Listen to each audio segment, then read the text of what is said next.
우리 산돌교회 말씀은 산돌교회만이 제대로 알아들을 수 있는 말씀이 됩니다. 왜냐 그러면 우리는 성경을 한 권씩 한 권씩 그렇게 이어가면서 공부를 하기 때문에 그렇습니다. 사전에 이 준비가 되어 있지 않으면 같은 깨달음을 갖기가 힘들어요. 여러분 한번 생각해 보세요. 예수님의 사역, 마태복음에서 예수님의 사역은요, 그 팔레스타인을 벗어나지 못했어요. 기껏 두로 시돈까지 갔었고, 그 다음에 가이사라 빌립보, 이스라엘 경계에서 조금 올라가는 그 정도였어요. 갈릴리에서 예루살렘 왔다 갔다 아주 작은 지역이었습니다. 얼마나 작은지 우리나라 경상북도 정도 크기밖에 안 돼요. 우리나라가 작은 나라 아니에요. 아주 큰 나라예요. 예수님은 밖으로 나가본 적이 없어요.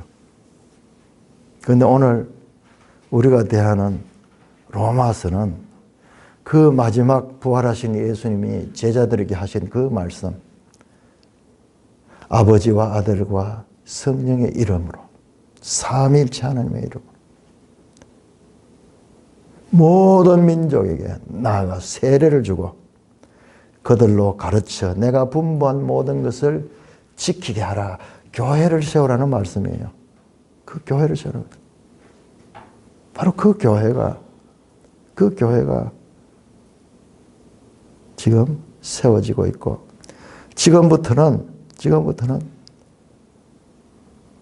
지금까지는요, 성경이 전부 다 뭐냐 그러면 유대인과 연관되어 있는 거예요. 유대인과 연관되어 있어요.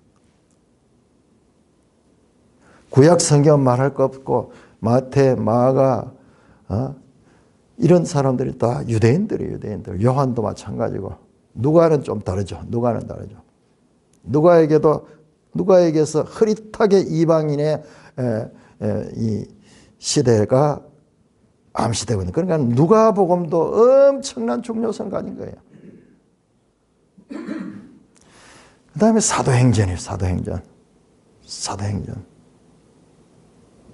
10장까지는 전부 유대인 이야기입니다. 그러나 이제 10장부터 시작해서 백부장 고넬료 이야기 나오고, 그때부터 사도 바울도 등장하면서 이제 이방인에게로 나갑니다. 1차 전도행, 2차 전도행, 3차 전도행, 마지막에는 로마로 재판을 받기 위해서 로마까지 가는 이야기가 사도행전 이야기예요. 그래서 로마에 도착한 이야기가 사도행전이고, 성경 순서에서 로마서는 물론 바울이 도착하기 전에 미리 편지로 썼는 거예요. 미리 편지로 이 편지를 썼는데요. 그 먼 거리를, 여러분 고대의 이 거리가 얼마나 먼 거리예요. 마침내 바울이 이 편지가 먼저 도착했었고, 나중에 이제 바울이 도착해서 로마 교회와 만나게 됩니다. 사도행전이 끝이 로마고, 그리고 서신서의 첫 책이 로마서예요. 여러분 이 구조를 한번 생각해 보세요. 이 하나님의 지혜가 아니고 어떻게 이렇게 할 수 있을까요? 로마는 단순한 한 나라가 아니라 당시 세계 이방 나라의 중심입니다. 가이사 아구스도를 비롯해서 로마 제국이 만들어지고 전 세계를 다 지배하던 그 나라예요. 예수님이 명령하신 그 명령대로 이제 이방 나라의 대표격인 그 로마에 하나님의 말씀이 주어지고, 사도 바울은 이 로마서를 기록하고 있습니다. 우리 매일성경 86쪽을 보시면 그 배경을 오늘 좀 공부를 하겠는데요. 그 많은 학자들이 로마서를 연구를 하면서 로마서의 주제가, 로마서의 핵심 주제가 무엇일까? 구원론이다. 뭐 그런 사람이 어떻게 구원을 받게 되는가, 그에 대한 이 구원론에 관한 교리를 가진 책으로 그렇게 생각하고 오랫동안 그렇게만 읽혀져 왔는데요. 제가 이번에 이 로마서를 준비를 하면서 아주 큰 놀라운 걸 발견했어요. 뭐냐 그러면 늘 제가 로마서를 읽으면서 문제가 됐던 게 뭐냐 그러면 1장에서 8장까지는 맞아요. 1장에서 8장까지가 본문인데 거기에 보면은 모든 사람이 죄인이고 그 죄인들을 예수 그리스도께서 어떻게 구원하셨으며, 그리고 또 어떻게 8장에 보면 성령이 오셔가지고 우리가 할 수 없는 것을 할 수 있는 하나님의 나라 백성으로서의 삶을 살 수 있게 해준다. 아무도 이 그리스도 안에 구원받은 백성들을 그리스도의 사랑에서 뗄놓을 자가 없다. 어마어마한 메시지가 로마서 7장에서 인간의 죄성, 8장에서 예수 그리스도와 성령을 통한 구원, 이게 나타나는 거예요. 그게 본론 중에 본론이에요. 그래서 항상 로마서 7장, 8장은 로마서에서 최고 중요한 본문이다. 마틴 루터는 그 부분을 갖다가 보석 반지에, 보석에 해당되는 부분이 바로 로마서 7장, 8장이다. 그렇게 할 정도로 로마서 7장, 8장은 중요한데, 그런데 9장부터 11장까지 무려 3장에 걸쳐서 이어지는 내용인데, 그것이 뭐냐? 유대인과 이방인의 문제예요. 유대인의 구원, 이방인의 구원. 왜 유대인은 지금 교회 시대가 오니까 유대인은 구원에서 멀어지는가? 이방인들은 이렇게 계속 이렇게 성장하고 있는가? 당시 로마 교회, 이제 오늘 이야기를 들으면 알겠지만 이방인들이 아주 덕시하고 있었어요. 그리고 그럼 유대인은 끝이 났는가? 아니에요. 하나님께서 그 유대인에 대한 구원 계획도 있다고 9장에서 11장에서 어마어마한 비밀을 바울 사도를 통해서 드러냅니다. 그런데 우리는 그 부분에 대해서 별 관심을 안 가져요. 교회가 그 부분에 대해서 별 관심을 가지지 않았어요. 오히려 반대로 유대인들을 박해했어요. 교회가요, 비참할 정도로 교회가 성경적이지 못하고, 유대인들이 특별히 유럽에서 많은 박해를 당하는 뭐냐? 성경적인 관점에서 보면 그들도 앞으로 장차 구원받게 될 것이고, 또한 그들을 통하여 구원이 우리에게도 왔는 이와 같은 하나님의 구속사적인 연속성에 있는데도 불구하고 인간적인 생각으로 예수님을 죽인 그런 나쁜 족속이다 그러면서 유대인들을 박해하고 추방하고 그렇게 했던 것입니다. 로마서 9장에서 11장까지는 얼마나 중요한지 바울도 그 말씀을 하고 난 다음에 너무너무 중요하다 그렇게 해서, 자 11장 우리 한번 찾아볼까요? 로마서 11장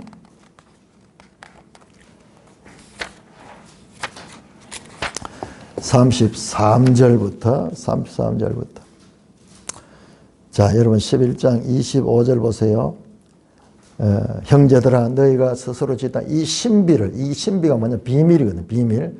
비밀을 너희가 모르기 원치 않으니 이 비밀은 이방인의 충만한 수가 들어가죠. 이스라엘에 들은 우둔하입니다. 그래야 온 이스라엘이 구원을 받게 될 거예요. 이방인과 이스라엘, 유대인과 이방인, 이 관계를 계속 다루고 있어요.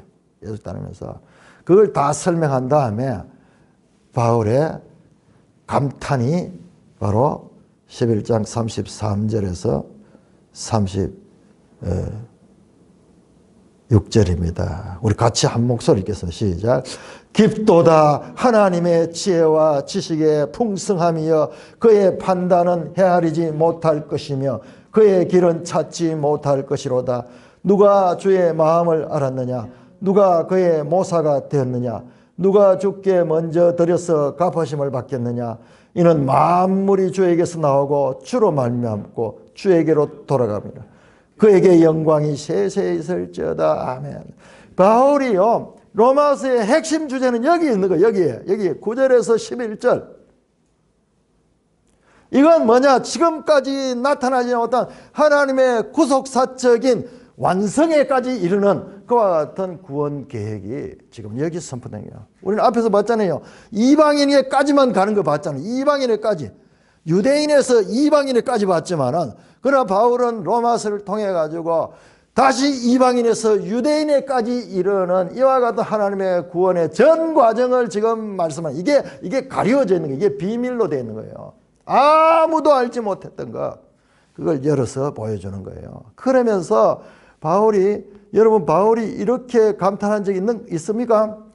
모든 성경 가운데 가장 위대한 하나님의 구원의 계획을 알게 되는 거예요.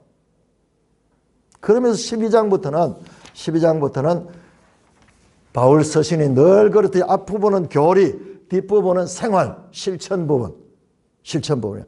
그러니까 여기가 끝이에요. 여기가 본론의 끝이고, 핵심 주제는 유대인과 이방인에 관한 하나님의 구원 계획에 관한 메시지가 로마서 전체의 핵심 메시지다. 로마서 구성도 마찬가지죠.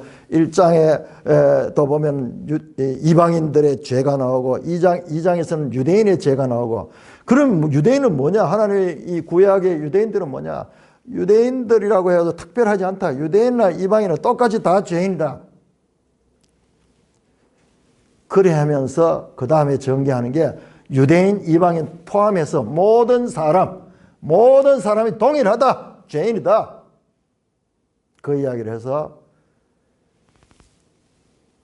인간의 죄 문제를 다뤘고, 그 죄 문제를 예수 그리스도가 어떻게 해결하시고, 그리고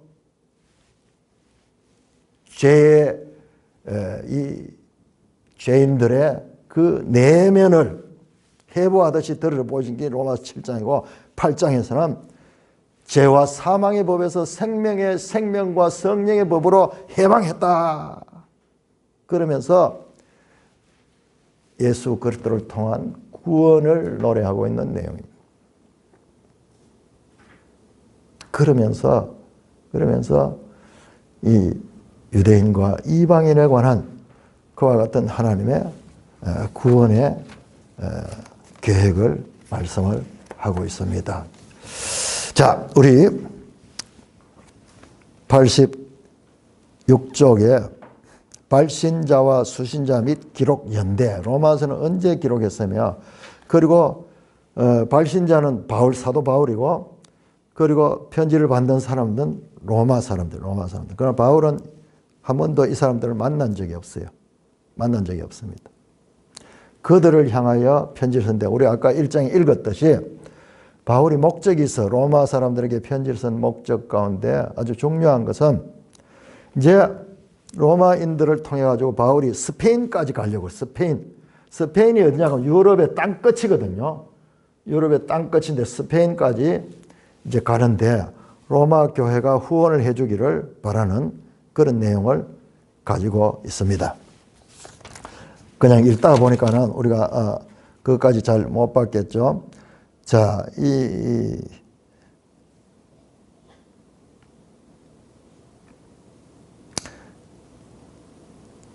1장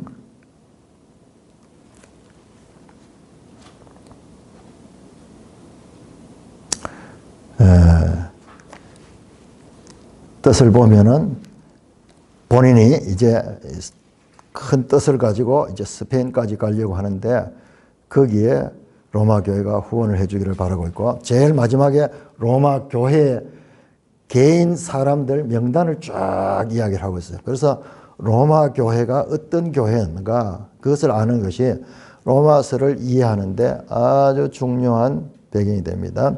자, 우리 86쪽 읽겠습니다. 발신자와 순자 및 기록 연대. 로마서의 저자는 바울이다. 자, 오늘은 로마서 본문 내용이 아니고 로마서의 배경, 이 배경을 제대로 알아야지 로마서를 제대로 이해할 수 있어요. 그럼 많은 사람들이 배경을 모르고 성경을 읽으니까 아무리 읽어도 무슨 뜻이에요. 예를 들어 갈라디아서 같은 데는 거기에다 율법과 복음에 관한 이야기들이 많이 나오는데요. 많이 나오는데 왜 그런 이야기가 많이 나오느냐. 다른 복음 그런 이야기들이 왜 많이 나오느냐. 그때 당시에 이 갈라디아 교회 안에 거짓 선생들이 와가지고 그렇게 잘못 가르치고 있기 때문에 그들의 잘못을 지적하고 갈라디아 교회가 진리 가운데 서도록 권면하기 위한 배경에서 그런 내용을 썼는 거예요. 그냥 그 배경 없이 그냥 읽으니까는 막 처음부터 막 화를 내고 막 이러니까는 우리가 정리가 안 되는 거예요. 무슨 말은 알겠는데 앞뒤 배경이 없으니까. 마찬가지로 로마서 같은 경우도 거의 지금 1장 16절부터 시작해서 교리적인 그런 이야기가 나오죠. 그러니까 로마서는 그런 배경이 없는 것이 생각하는데 아니에요. 로마서도 그 기록한 그 배경이 아주 중요한 배경들이 있는데 그것을 놓치고 보면은 로마서를 제대로 이해하기가 어렵습니다. 자, 로마서의 저자는 바울이다. 이에 대해서 이견이 없다. 이거는 모든 사람들이 다 인정합니다. 그리고 이 로마서 안에도 나 바울은 그러면서 바울이 기록자인 것을 말씀하고 있습니다. 수신자는 로마 교회다. 여러분 한번 생각해 보세요. 로마 교회 그러면은 우리 생각에는 대단할까지 생각하지만 여러분 이때는 언제냐? 초대교회예요. 초대교회는 어떤 상태냐 그러면은 자, 로마에 그러면 교회가 어떻게 세워졌나요? 바울이 가본 적도 없는데 로마에는 어떻게 교회가 세워졌느냐? 설립자는 알 수 없지만 예수님의 부활 후 첫 오순절에 성령의 임재를 경험한 사도들의 증거를 들은 자들 중에 로마에서 온 유대인과 하나님을 경외한 자들이 있었다. 여러분, 로마 교회가 어떻게 시작이 됐는가? 지금 이 편지를 쓴 게 AD 57년이거든요. 57년, AD 57년, 장소는 고린도에서 편지를 썼는데, 여러분, AD 30년에 예수님이 십자가에 돌아가시고 부활하시고 30년에 교회가 생기는 거예요. 교회가. 오순절에 교회가. 그로부터 한 20년, 30년 배경이 됐습니다. 자, 우리 사도행전 2장 한번 찾아봅시다. 사도행전 2장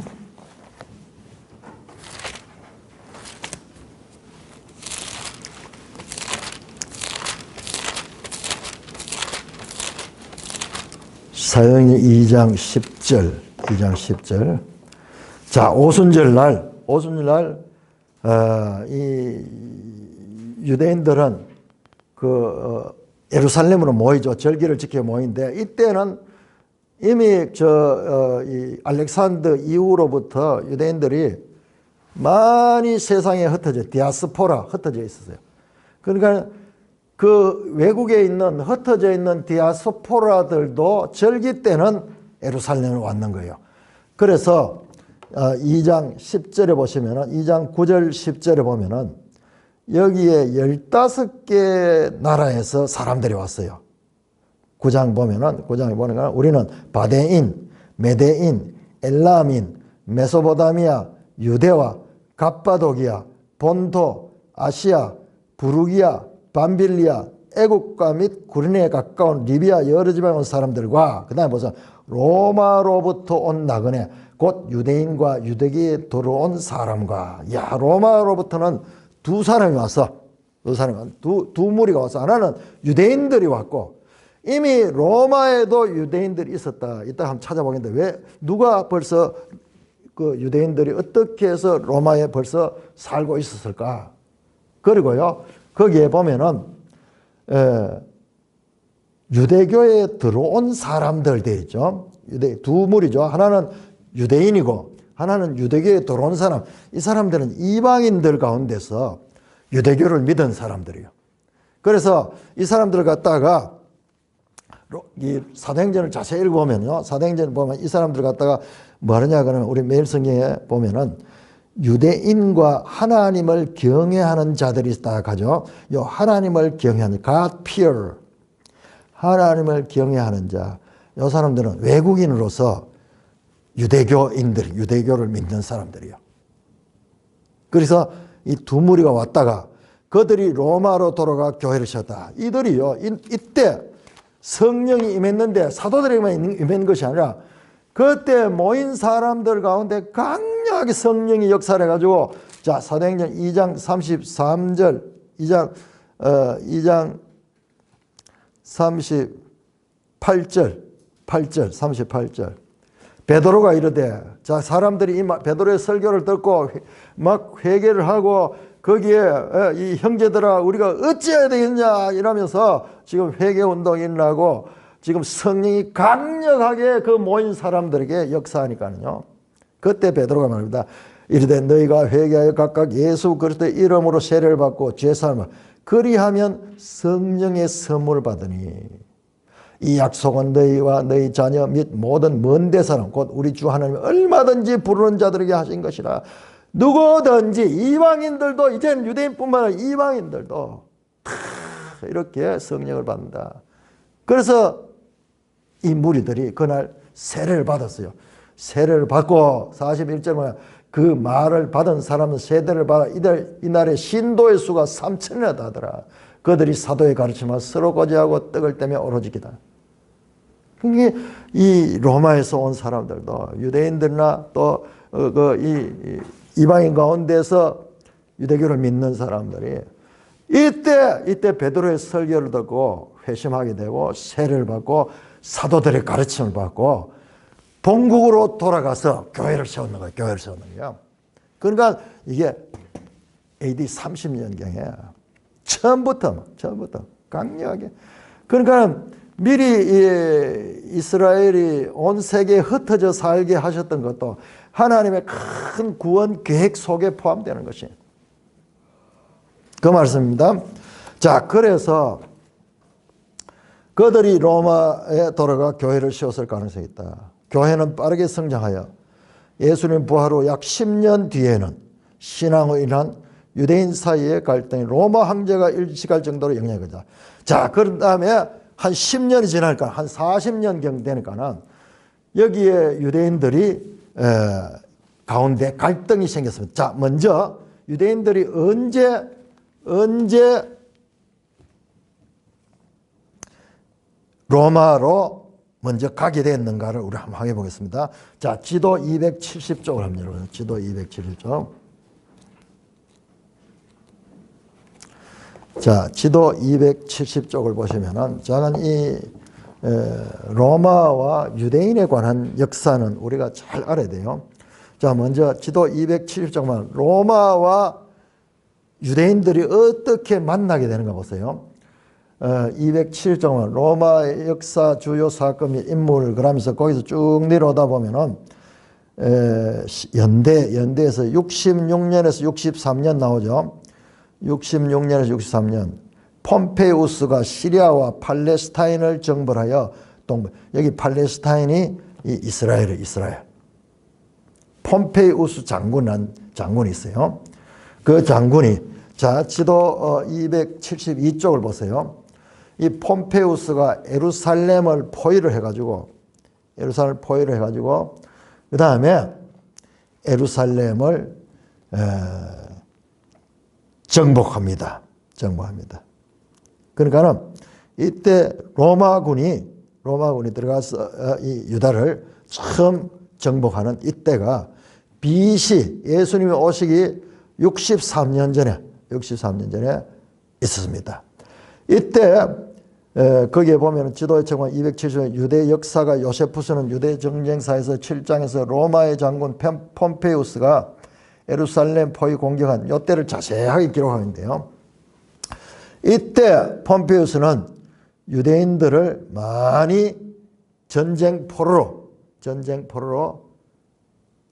잡아가지고 로마로 데려갔어요. 자, 273쪽도 나오죠.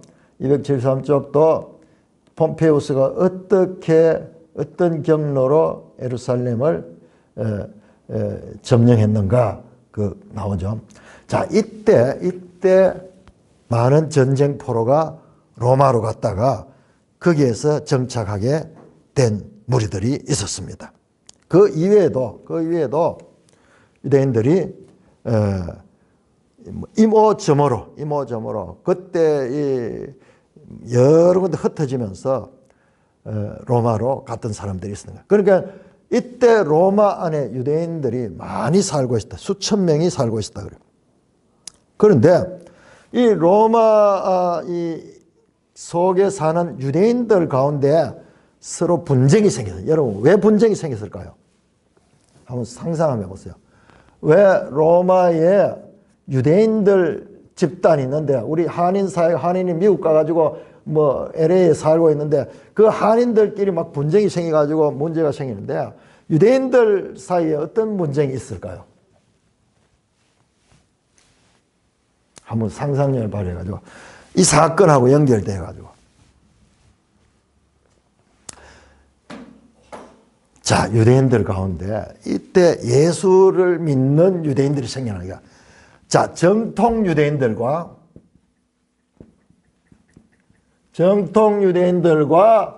그 다음에 이제 예수를 믿는 그리스도인 유대인, 이 둘이가 갈등이 생기기 시작하는 거예요.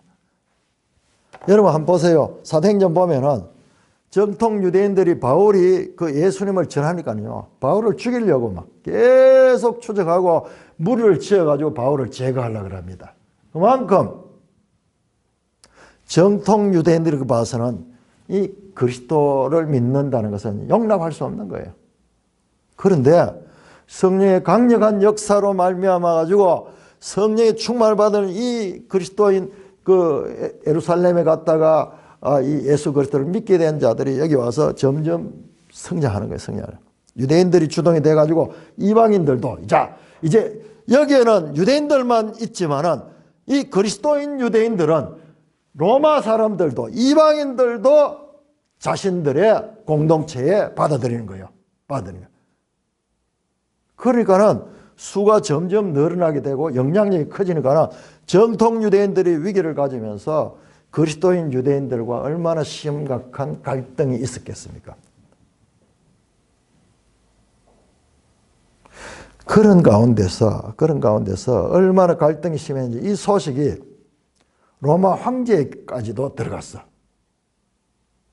막 죽이려고 하기도 하고 막 그랬을 거예요. 아마 바울도 죽이려고 그랬듯이 이 정통 유대인들이 이 그리스도의 유대인들을 그냥 두지 않으려고 그랬을 거예요. 사건도 일어나고 막 서로 이 분쟁이 일어나면서 서로 간의 관계가 험악해지면서 로마 치안에서도 신경을 써야 될 정도로 되니까는, 자, 거기 보면은 유대인 사이의 갈등을 로마 황제가 인식할 정도로 영향이 커졌다. 자, 이 로마 황제가 누구냐 그러면은 클라우디우스 황제예요. 우리 지도 한번 보겠습니다. 지도 271쪽. 271쪽 로마 초기 황제들 쭉 나오죠. 로마 황제들 가운데서 예수님이 출생할 때 있었던 카이사르 아우구스토는 죽고, 이제 그 다음에 두 번째 왕 티베리우스, 이 티베리우스 시대가 예수님이 살아계시던 시대고, 예수님 십자가에 돌아가신 것도 이 티베리우스 시대예요.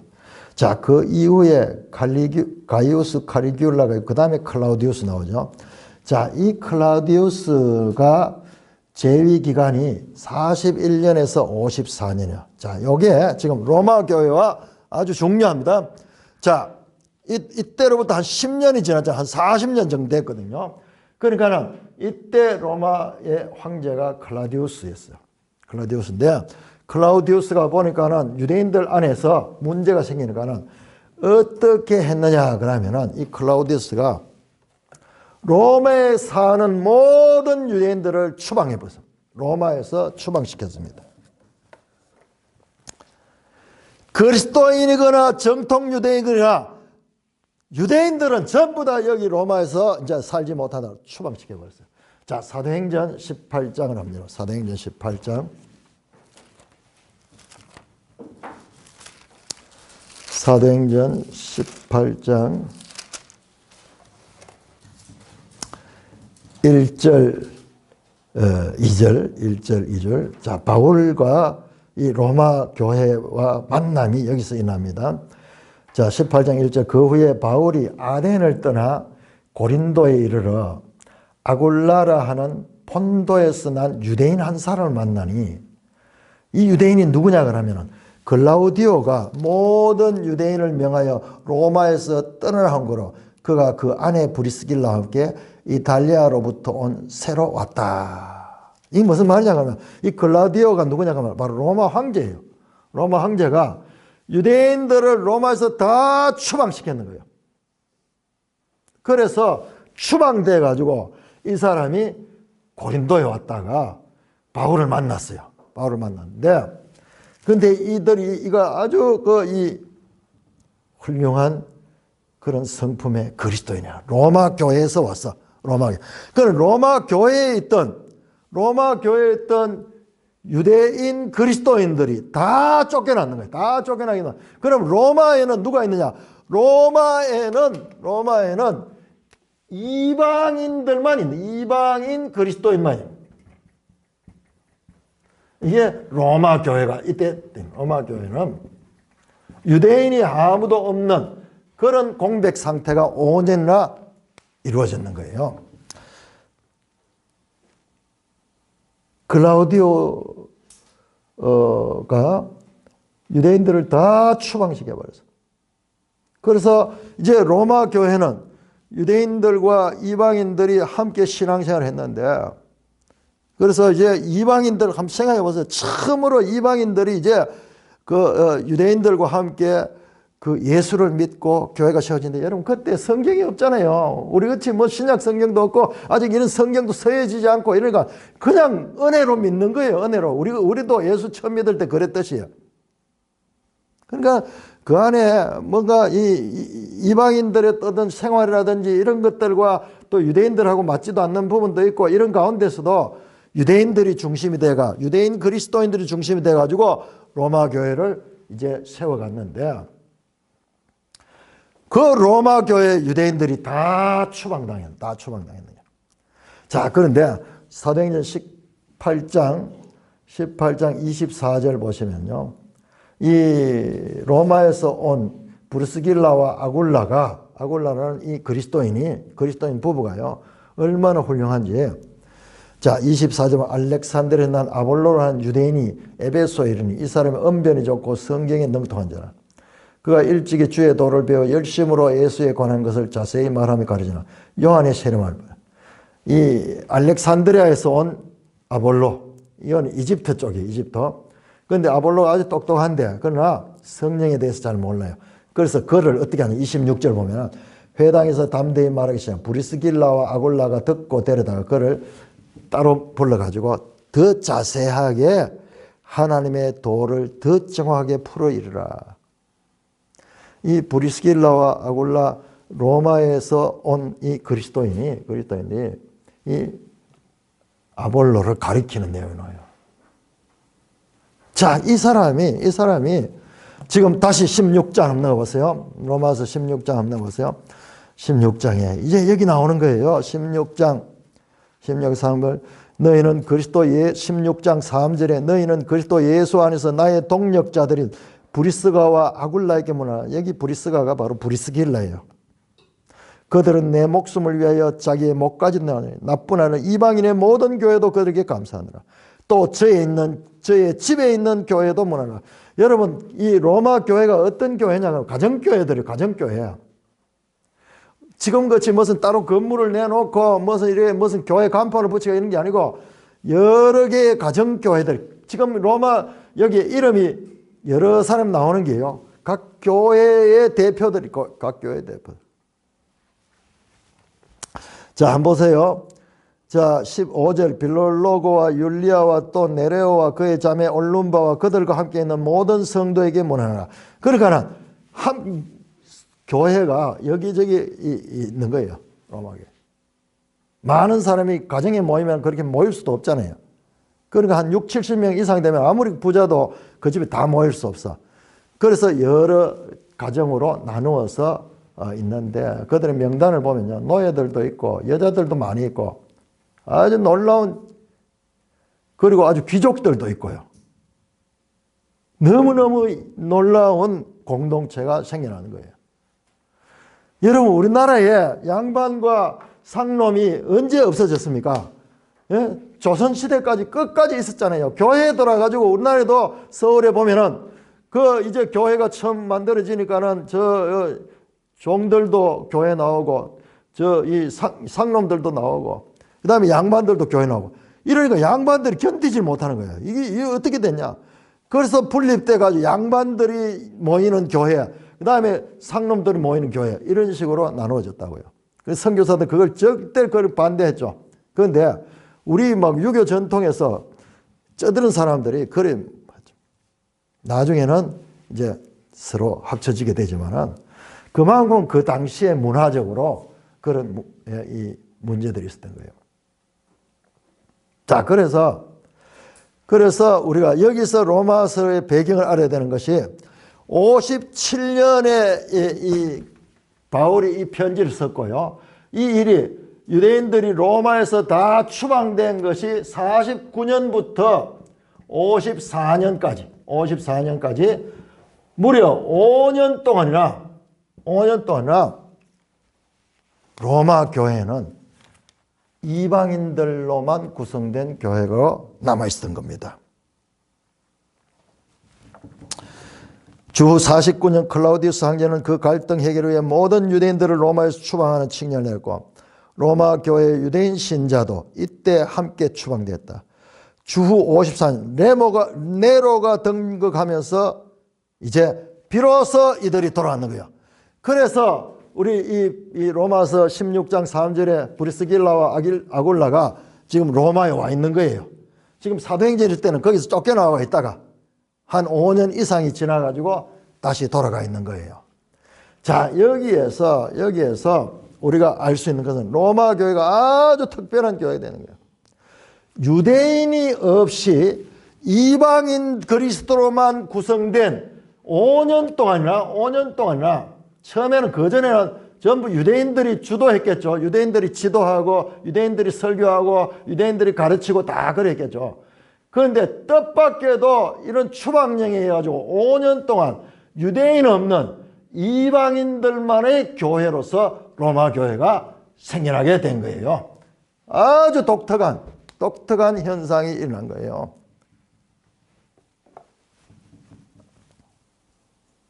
이때 처음에는 아주 어색했겠죠. 이방인들이 모여가지고 자기들이 할락할 잘 알지도 못하고 지도자들이 없으니까. 그런데 그 교회가 그래도 모임을 계속 가지면서 나름대로 연구하고 나름대로 그렇게 예배를 드리면서 그 공동체가 유지되어 갔는 거예요. 무려 5년 동안. 그런데 교회가 성장했어요. 이제 이방인들로만 구성된 교회가 바로 로마 교회인 거예요. 로마. 이 배경에서 그걸 봐야 돼요.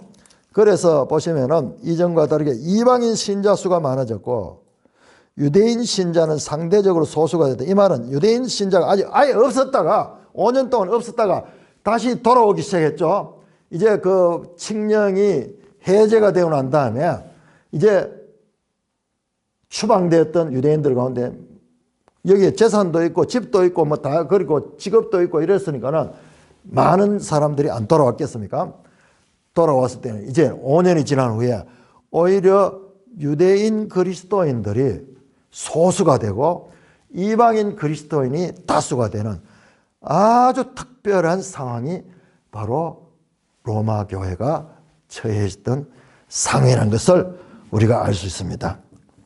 그래서 로마서라는 편지는 주 57년경 고린도에서 기록된, 바울이 에베소에서 3년 가까이 하면서 이때 57년에 기록이 됐는데, 이 편지를 받을 때 로마 교회 상황은 이방인 그리스도인들로 된 이 집단이 5년 동안 자생하고 힘을 가지면서 큰 세력을 이루고, 오히려 이제 추방됐다 돌아온 유대인들이 여기 와서 지도자 역할을 하기가 곤란하게 됐어. 자체적으로 잘 하고 있고, 그러면서 갈등도 있었지 않겠느냐 하는 것을 생각할 수 있고, 아까 뒤에 봤던 16장의 이름들을 쭉 보면 유대인들하고 이방인들하고 구별이 돼 있어. 구별이 돼 있어. 그래서 아마 로마 교회도 이방인들 따로 유대인들 따로 모이는 교회가 될 수도 있지 않겠는가. 교회가 중간에 특별하게 분리가 됐다. 자, 그런 것 같으면은 바울이 편지를 쓰면서 이 이방인과 유대인 그리스도인들 간의 이 갈등 관계, 여기에 초점을 맞추어서 그 편지를 썼을 수가 있다. 그렇게 생각을 하는 겁니다. 자, 86쪽 오른쪽에 보시면은 기록 목적 나오는데 이게 중요하거든요. 기록 목적에 보통 편지는 본말의 발신자가 전하는 중심 내용이 담겼지만 로마서의 본말은 다소 객관적인 관점에서 구원교를 설명하여 발신자의 의도를 찾기 어렵다. 그렇죠? 로마서 1장 16절부터 시작해가지고 저 8장까지가 죄가 무엇이며 그 다음에 예수 그리스도를 통한 구원을 가리키고 그 다음에 이제 성령을 통해서 우리가 율법을 지킬 수 있는 그런 것까지 가르치고 있는데, 그 다음에 9장에서 11장까지 유대인과 이방인의 관계를 가리키고 있거든요. 그 주제가 도대체 뭔가 늘 좀 헷갈렸거든요. 자, 그런데 어떤 이들은 14장 1절에서 15장 13절 사이에 말한 유대인 신자와 이방인 신자 사이의 갈등을 이해 열쇠로 보고 그 문제를 해결하고 로마서를 썼다고 주장한다. 그러나 교회의 갈등 문제는 본말의 중심이 아니다. 자, 이분은 이렇게 보는데 제가 봤을 때는 이분이 그걸 잘못 이해하고 있어. 유대인 신자와 이방인 신자의 사이의 갈등이 핵심 주제는 아니지만은 그와 같은 갈등이 있었는 거예요. 있고, 그 다음에 그와 같은 갈등이 있는 차이에 그 교회를 향해서 바울은 유대인과 이방인의 구원에 관한 하나님의 구원 경륜이 무언가를 가르치는 내용인 거야. 가르치는. 단순하게 어떤 그게 부수적인 이야기 아니고, 로마 교회에 이방인 그리스도인과 유대인 그리스도인 간에 이와 같은 갈등들이 있게 되고, 그 다음에 그런 가운데서 문제들도 생깁니다. 14장에 보면은 유대인들하고 이방인들하고 음식이 차이가 나거든요. 이 사람들 음식을 철저하게 또 지키고 이러니까는 그런 데서 갈등이 있고 이러면서 저 이방인들 저 더러운 놈들하고 같이 못하겠다고 하면서 너희 거 뭐 우리는 우리끼리 뭐 이런 식으로 분리가 될 수 있을 것이다. 그런 가운데 바울은 그 둘을 조절시킵니다. 음식 문제가 이제 더 이상 유대인과 이방인을 가르는 그와 같은 것이 될 수 없다. 될 수 없다. 그러면서 이제 권면하면서 이방인과 유대인 그리스도인 간의 갈등을 조정하는 내용으로 이 로마서를 쓰면서 그 문제는 작은 문제지만 정말 중요한 문제. 하나님의 구원 역사에서 유대인과 이방인의 관계가 뭔가? 도대체 저 유대인들 우리 봤잖아요. 구약에서 이스라엘 중심으로 그렇게 했는데 망해버렸어. 그럼 그건 아무 의미가 없는 거냐? 아니다. 그것조차도 하나님의 구원 계획에 아주 중요한 의미를 가지는 것이다. 그와 같은 내용을 가지고 있습니다. 그러므로 우리가 이 로마서를 보는 데 있어서 아마 계속 앞에서 유대인이나 헬라인이나 하는데 이 헬라인 가는 것은 이방인을 대표하는 그런 표현이에요. 유대인이나 이방인이나 이야기가 처음에도 계속 나옵니다. 계속 나오고 그 다음에 특별히 9장에서 11장도 유대인과 이방인. 그러니까는 로마서 배경에 가장 중요한 이 편지를 기록한 주제 두 가지 있습니다. 하나는 로마 교회의 후원을 받아가지고 저 스페인까지 선교를 가려고 하는 바울의 의지를 드러내고 있고, 그 다음에 다른 하나는 로마 교회의 문제, 현실적인 문제, 유대인 교회와 이방인 교회. 우리 지금 로마 교회라고 한 교회가 아니에요. 로마 안에 최소한 한 7개 정도의 지금 교회들이 있는 거예요. 가정교회들이. 지금 오늘날 같이 생각하면 초창기에 그런 교회야. 아무런 이 사람들은 직접 예수를 만난 적도 없고, 지금 여기 사도들도 없고, 그리고 이 유대인 그리스도인들을 통해서 지도를 받다가 갑자기 유대인 그리스도인 추방대가 다 없어져 버리고 이방인만 있던 이 초대 로마 교회, 그리고 이 유대인 다시 돌아온 유대인 교회들 간에 그 갈등이 있어요. 그런 갈등을 조절하면서 그걸 조절한 것 동시에 너가 그렇게 서로 갈등을 느끼게 하는, 이건 하나님의 큰 구원 계획 가운데서도 이와 같은 뜻이 있다는 것을 알리는 그런 배경이 로마서를 기록하게 한 배경일 것이다 라는 생각을 가지게 되는 것입니다.